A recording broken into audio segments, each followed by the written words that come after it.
Good morning mga kamamshi. Bali ngayon pala is naglinis ako ng coffee vending machine ko. Tapos maglalagay kami ng baso dahil wala na ring baso.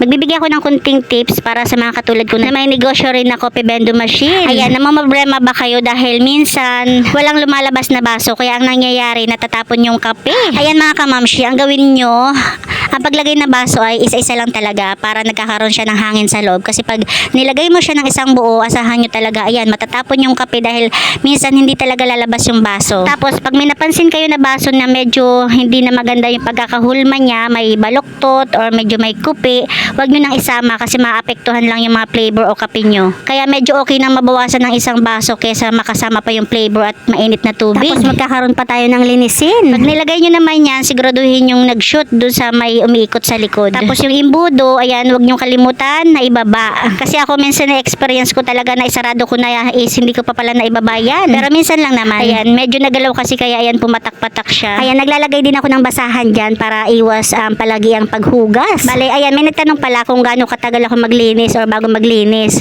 Depende kapag marumi na, ayan, nilinisin ko na. Nung bago-bago pa lang yan, masipag pa ako maglinis. Pero nung medyo matagal-tagal na, pag nakita ko ng marumi na, saka ko lang lilinisin.